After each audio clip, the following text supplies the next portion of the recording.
Eu canto a alegria de ser teu.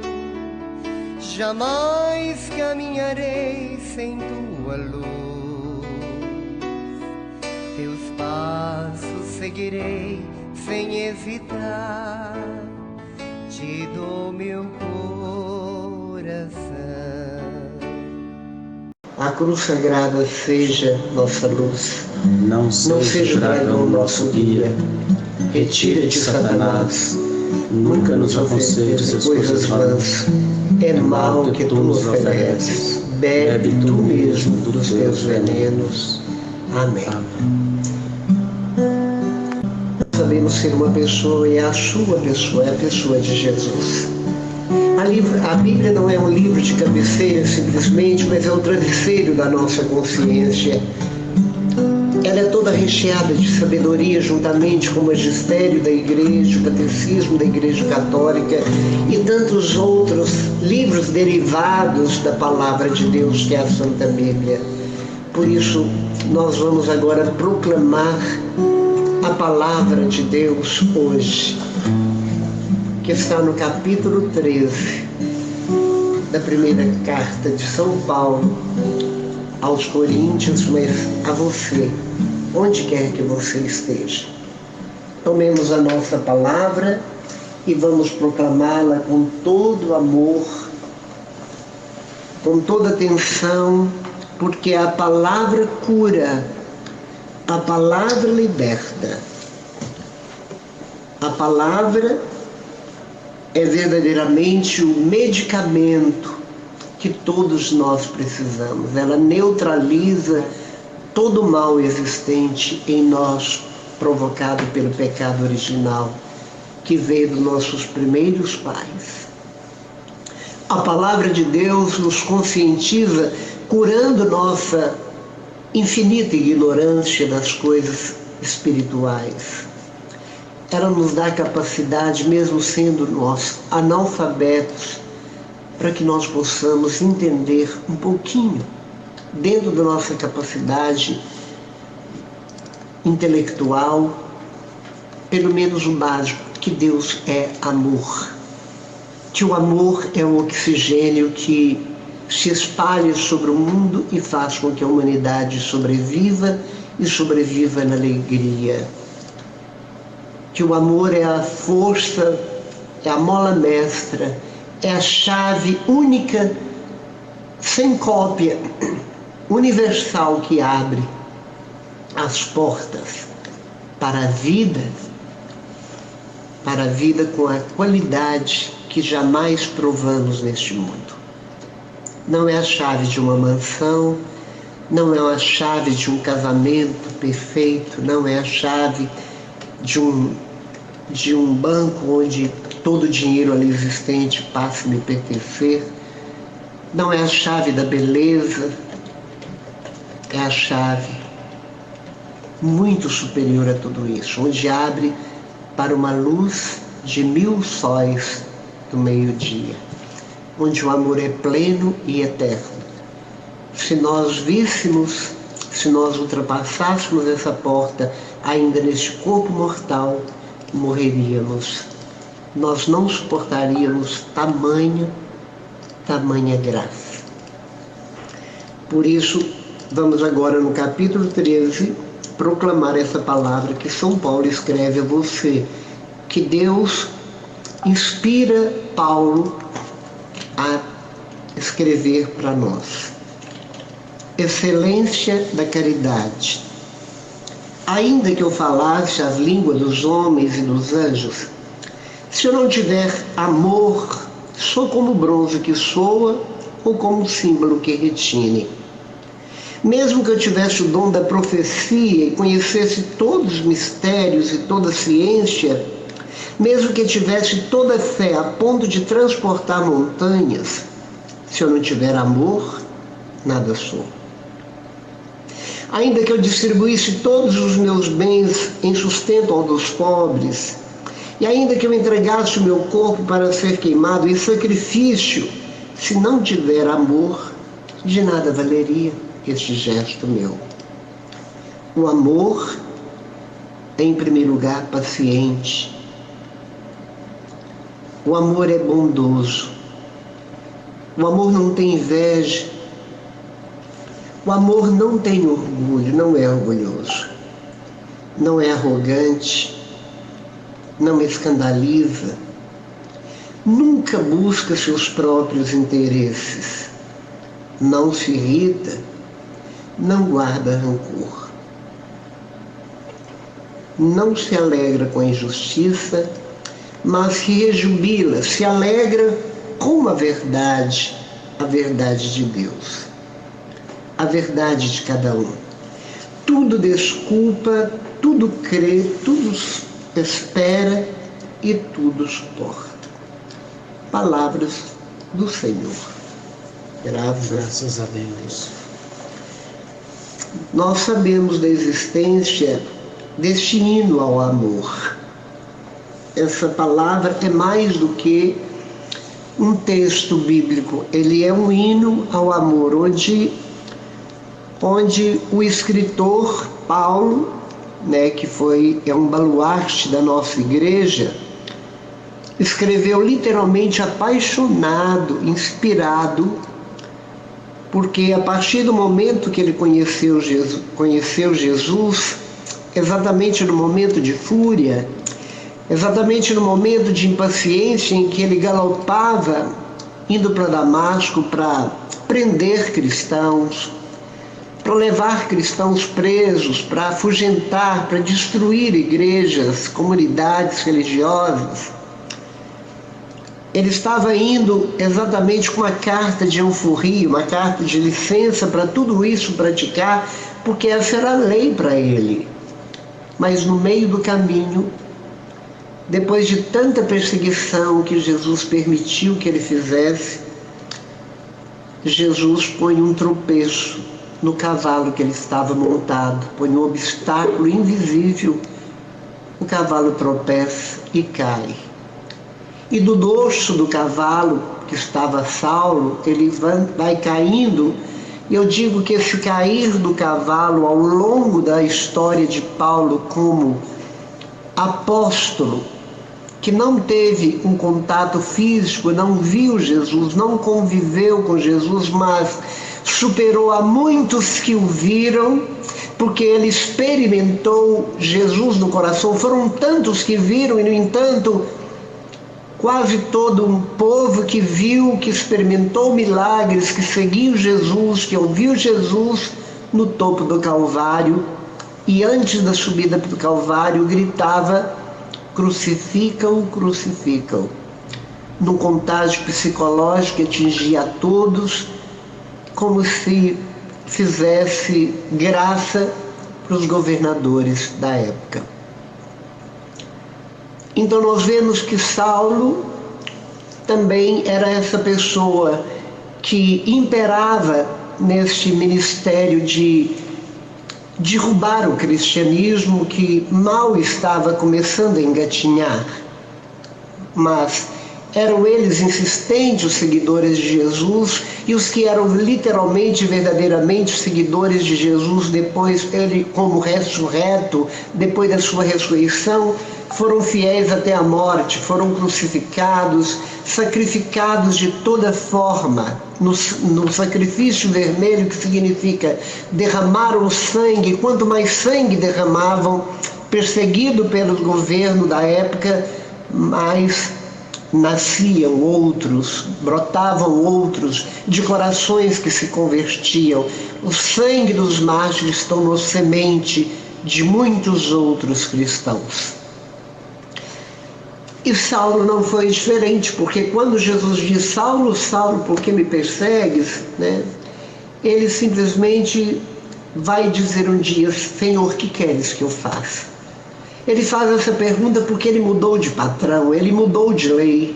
Ele deixou a lei mundana, a lei injusta, a lei cega, para seguir não a lei propriamente dita, mas para seguir uma verdade. A verdade que é o próprio Jesus, e seguir não a caminho de Damasco, mas o caminho que vai para o céu, que é o próprio Jesus, o caminho. A vida que ele levava, garboso, coroado de louros, como alguém que tinha todos os requisitos para ser um bom judeu, hebreu, filhos de hebreus, fariseu, uma pessoa inteligentíssima. Não, tudo aquilo ele tem como esterco. Caiu tudo por terra, todo o brilho que ele possuía de inteligência. Na inteligência, ela voltou completamente para a fé, para reconhecer com os olhos que cegaram naquele momento daquela imensurável luz e se encheu como que escamas, e caíram essas escamas. Ele passou a olhar com o olhar da fé. Ele ouviu Jesus, mesmo no estado de pecado que ele andava, porque Jesus, quando põe os olhos numa pessoa, aquela pessoa foi eleita, assim como Jesus disse: não fostes vós que me escolheste, mas eu que te escolhi. Embora ele fosse um bandido, vamos dizer, para nós cristãos, assim como eu era um travesti, como eu era um fumante inveterado, como eu usava o sexo como pão, como alimento do dia a dia, Jesus escolheu a mim para estar aqui falando para vocês. Escolheu também Saulo, um grande pecador, para ser o grande apóstolo que superou a muitos apóstolos, fundando comunidades, passando toda espécie de agruras em viagens longas, viagens a pé, viagens a cavalo, viagens de barco que naufragava, fome, frio, todo tipo de agulha, prisões, surra, machucaduras. Ele foi apedrejado. Tudo que um ser humano rejeitado pela maldade e perversidade do mundo, do homem, Paulo recebeu sobre si. Mas ele não desistiu. Ele simplesmente levou o nome de Jesus, ele delineou o perfil de Jesus, ele desenhou o amor que é Jesus em todos os cantos e recantos.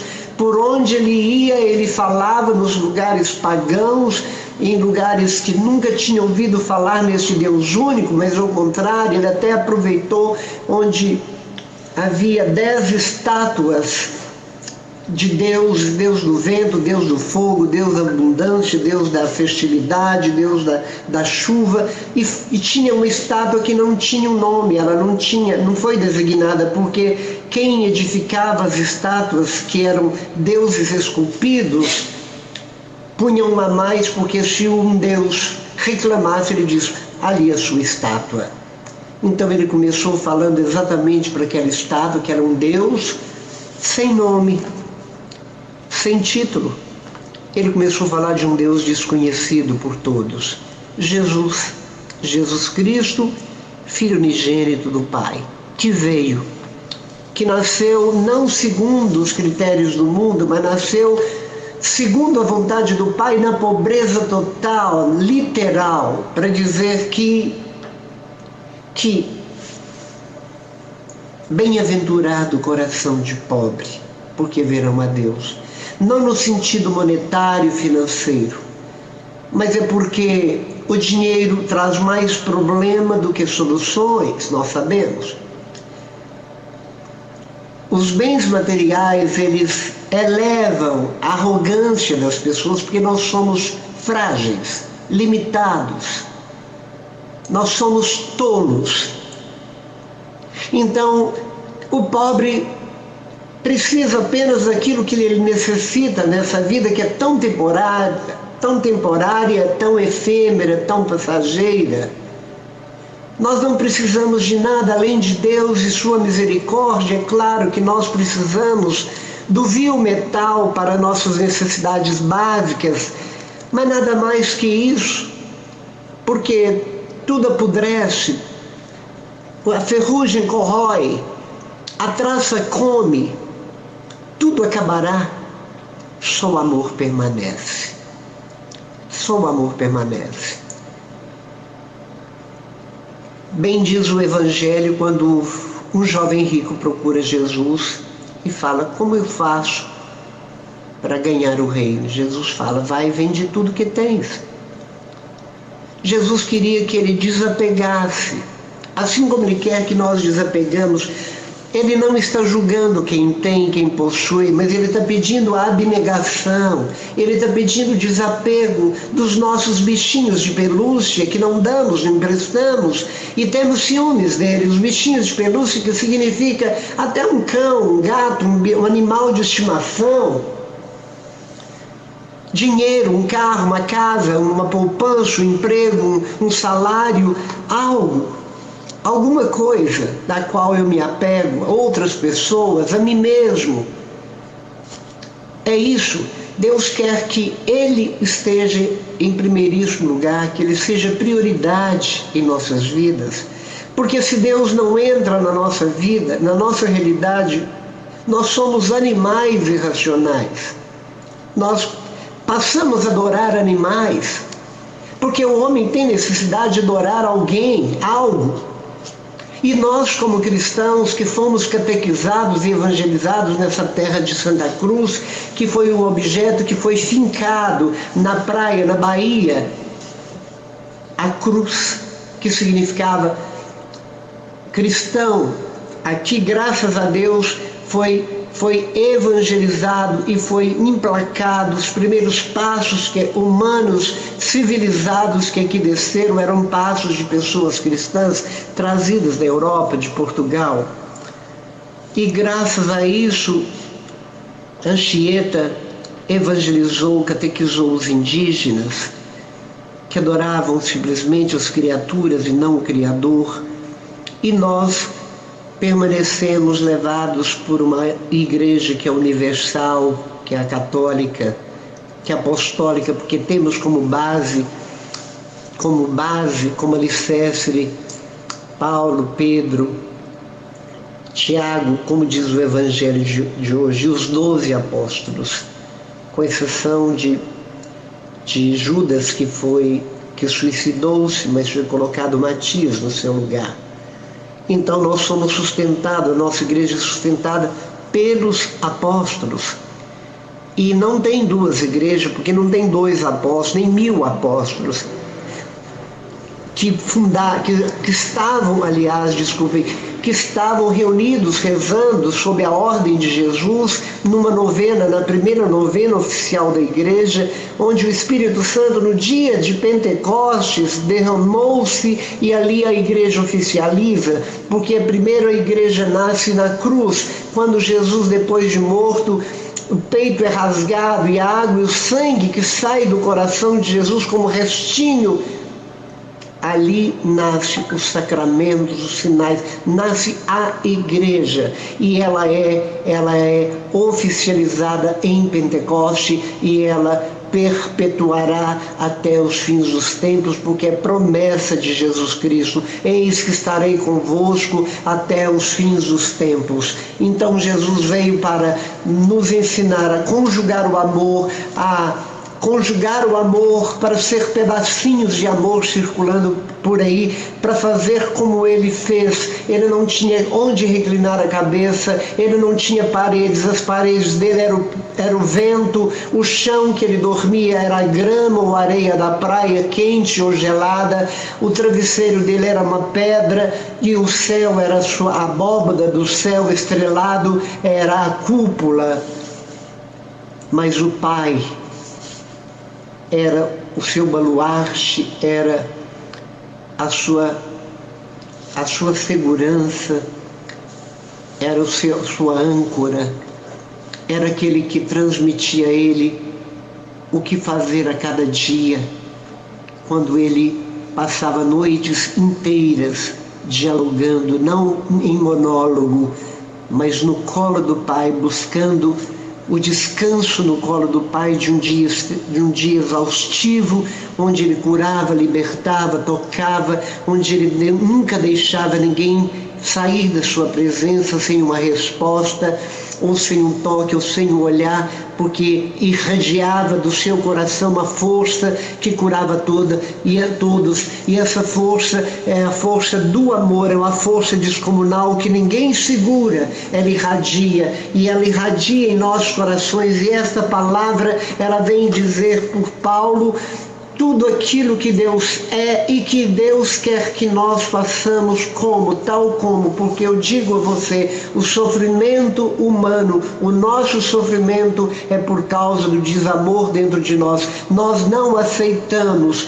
Quando nós aceitarmos tudo que nos acontece no dia a dia, seja de bom ou de ruim, e as coisas ruins que Deus permite que nos acontecem, é simplesmente para nos modelar, para nos lixar, para nos burilar como uma pedra bruta de um diamante que depois vira brilhante. Nós somos burilados, nós somos quebrados, nós somos lixados, nós somos lapidados o tempo todo nas coisas que Deus permite de coisas ruins, para quebrar nosso orgulho, para nos mostrar a nossa fragilidade e a fortaleza daquele que basta que nós falemos o seu nome e ele se torna presente. Ele está não perto de nós. Buscai o Senhor porque Ele se deixa encontrar, invocai porque Ele está perto. Não, eu mudo essa palavra de Isaías 55:6. Buscai o Senhor porque Ele está dentro do teu coração, se você o recebe e abre a porta. Invocai-o porque não é porque Ele está perto, mas é porque Ele está dentro de você, no âmago do teu coração, lá no sacrário que Ele criou, que não é um coração biológico, físico, mas é um coração espiritual que está dentro da sua alma, onde ninguém entra, ninguém chega, é só onde Deus pode estar e onde eu posso alcançar quando eu relaciono com Ele. Eu sou um sacrário ambulante e os nossos irmãos também são. Deus só abandona este sacrário quando nós morremos para este mundo e quando antes de morrer, se antes de morrer dizemos não te quero, eu não quero Deus, eu não acredito em Deus, e Deus tristemente chorando sai dessa morada. Sai dessa morada. Por isso o amor quer que nós nos deixemos amar por Ele. Porque o amor não foi amado, nos dizia São Francisco. Que você que está escutando neste momento possa pôr essa palavra em prática. 1 Coríntios capítulo 13, de 1 até o 7. Leia novamente, releia e lembre, Deus te alegrará com essa leitura orante. Faça dessa palavra uma oração para você. Deseja ardentemente imitar a Paulo, imitar a Pedro, imitar a Tiago, João, principalmente João, que era o amigo, era o discípulo amado de Jesus. Obrigado, Senhor. Bendito seja teu santíssimo nome. E nós te pedimos agora, derrame agora sobre a terra, derrame sobre todas as 5 continentes, derrame sobre todos os povos que são incontáveis, derrame, Jesus, agora do seu trono onde é puro amor, onde é pura luz, derrame a misericórdia que derramaste no seu sangue, te derramou sua vida humana aqui na terra para nós, para pagar. O Senhor tirou de dentro das suas vísceras, no âmago do teu coração, o preço, o valor que pagaria pelos nossos pecados para nos salvar da escuridão eterna. O Senhor pagou por esse preço, então o que eu não devo fazer, Jesus, para retribuir a tanto amor, a não ser amar até doer, amar até morrer, amar simplesmente amar, porque é pelo amor que eu me mantenho alegre, é pelo amor que eu me mantenho na esperança, é pelo amor que nenhuma batalha me vence, nenhum medo tenho, é pelo amor que eu enfrento tribulações, é pelo amor que eu enfrento qualquer tentação, porque eu estou não obstinado, mas eu tenho um amor tão grande pelo meu noivo, eu tenho um amor tão grande que com ele eu tenho uma aliança definitiva dentro do meu coração que jamais sairá, porque eu quero Deus, eu sou de Deus, eu sou filho de Deus, Eu pertenço ao Senhor pelo sangue que Ele pagou por mim. Eu sou templo do Espírito Santo. A minha mãe é a Virgem Maria, escolhida entre todas as mulheres do mundo para ser mãe de um Deus que se fez homem por causa de nós. Obrigado, Senhor. Bendito seja que esta palavra cure lá no Nordeste, no Sudeste, no Centro-Oeste, no Sul, em todo o continente, em todo o litoral brasileiro, até, Senhor, além mar. Que essa palavra, essa reflexão alcance, Senhor, onde nada alcança, que é o fundo do coração de tantos que não creem, mas que agora, Senhor, são abertos, não por mim, não pela minha explanação da palavra, mas pelo Teu Espírito que habita esses corações, e é por isso que é pela oração, é pelo grupo de oração, é pela evangelização, é pelo orar em um grupo onde Deus se faz presente. Jesus diz, onde 2 ou 3 se estiver sobre a terra, ali estarei eu. E tudo que pedires ao Pai em meu nome, Ele vou-lo concederá. Por isso, Jesus, o que nós te pedimos é, derrame teu amor em plenitude sobre toda a humanidade. Amém.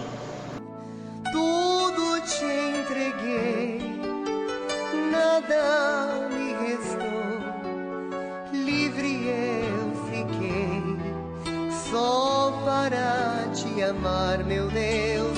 Tudo me pediste e eu nada te neguei, e hoje sou feliz assim.